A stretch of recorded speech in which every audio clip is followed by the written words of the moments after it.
Owaisi ji, only for 5 minutes. Hey, today you did well. With strict 3 minute बाद sir, please. Sir, the majority speaketh. Thank you, sir. Sir, at the outset, I would like to make it clear that we are one with the government, the people of India are with the government, and the international community at large sympathizes with the government of India's problem which we are facing now. Sir, there are 2 bills over here. I'll take the first one and the second one first, the Unlawful Activities Prevention Amendment Act. Sir, my party opposes this bill. And why do we oppose this bill? Because the section 15 of the Principal Act talks about terror. What is terror? That is not defined.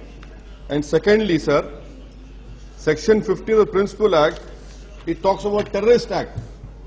Whereas the whole definition is there, which has been taken from the National Security Guard Act of 1986. And very conveniently, I would call it an intellectual dishonesty that what the NSG Act 1986 says, why paragraph, it defines who is a terrorist. Terrorist means any person who with intent to overthrow the government as by law established or to strike terror in the people or any section of the people, or to alienate any section of the people, or to adversely affect the harmony amongst different sections of the people, and now after that does anything or by using bombs, that is incorporated. Now I would like to know, if you are taking this whole definition and you're putting a terrorist act, why did you leave out this the initial part? Because I feel there is no difference between an act which promotes enmity, which promotes communal harmony. Isn't that a threat to India's sovereignty, India's unity? Second point, in that same section 15 Principal Act, subsection A, by any other means of whatever nature to cause or likely to cause. This is a very subjective thing. And tomorrow if an investigating officer can even arrest Arundhati Roy for writing what she is writing, because by any other means or whatever nature, it is a subjective thing. Who defines it? What is all this thing over here? Third point, sir, is that when you come to 43D, 180 days, with all the confidence I can say, 100% of the cases wherein minorities will, if they are arrested, they will be in detention without charge for 180 days. Why? Because that is what is happening as of now.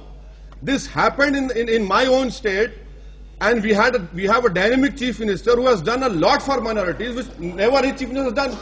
But the ground reality is, there is a huge difference between reality and hope. The man in uniform has an inborn hatred towards the Muslim minority. That is the fact. And the fact is that he starts his investigation on the premise that yes, Muslims are terrorists. I can say with all the confidence that 180 days will be the detention. Secondly, sir, if a case is booked, if one person is booked in 3 cases for its offence, 180 days for one case, 180 days second case, this is happening everywhere. Even before an act is brought over here. Another issue about bail. Page 5, that paragraph 25. This is a limit on judicial discretion. Any PP will stand up and oppose the bail.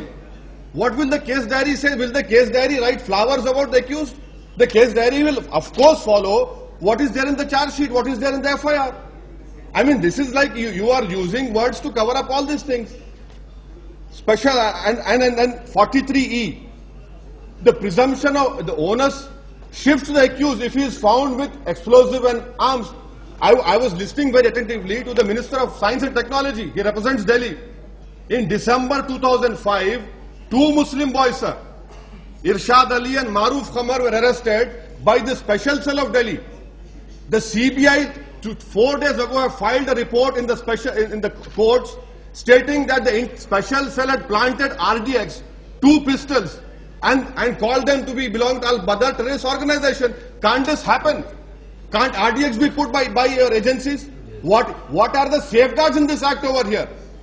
You, sir, please, sir, आपसे मेहरबानी करूंगा sir, अगर आप बैठ जाओगे तो बैठ जाऊंगा सर। नहीं, ये हमारे जिंदगी और मौत की बात है। जितना हम देखिए सर, मुसलमानों का कोई लीडर नहीं है, मुसलमानों के लीडर तो ये लोग हैं, हम इनको वोट डालते आए। मैं तो लीडर नहीं हूं ना, मैं किसको बोलूंगा फिर मेरी बात? मेरे आंखों में आंसू है, वो आंखों में आंसू आपको नहीं दिखाई दे रहे, मुझे दिखाई दे रहे। तो कम से कम 2 मिनट बोलने दीजिए सर।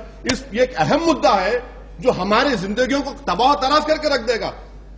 पेट्रियट एक्ट की बात हुई, जॉर्ज बुश ने पेट्रियट एक्ट को बगैर बहस के पास किया पहली मर्तबा। कम से कम हमारे होम मिनिस्टर साहब 24 घंटे का वक्फा दिया हमको, उनका शुक्रगुजार हूं मैं। क्या पेट्रियट एक्ट तो एक ही उसमें झटके में चला गया।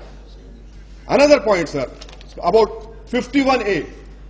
With the words used in 51A, any person engaged or suspected to be engaged in terrorism.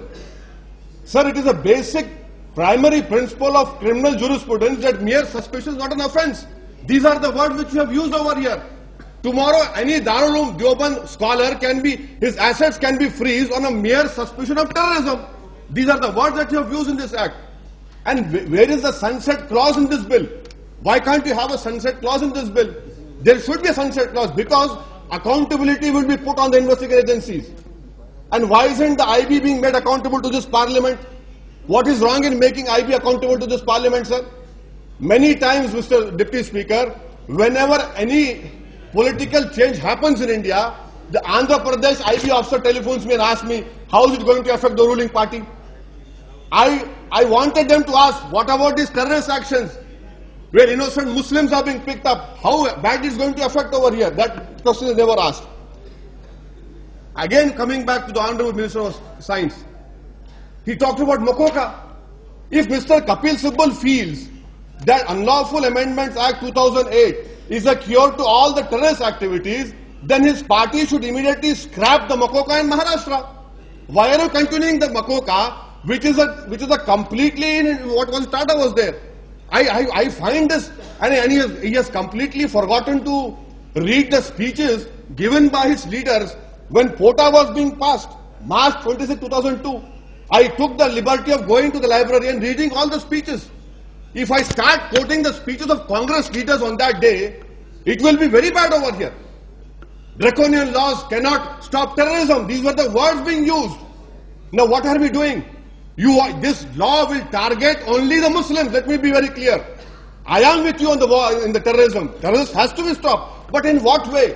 There is a huge difference what is happening on the ground. I am being targeted every day. Even when Raj Shekhar Reddy cannot control those communal police officers, how do you expect? Then you talk about an authority to be formed. Please that authority will sanction the... Sir, please, sir, Barai Meherban. Please conclude now. Authority will sanction the prosecution. Who will be the authority? You are not creating a law for New Delhi. You are not creating a law for Andhra Pradesh. You are creating a law which will affect the whole nation at large. What will happen in Gujarat? What will happen in those states who are inimical to the Muslims, who do not stand for the secular ethos of this country? Have you given a thought to it?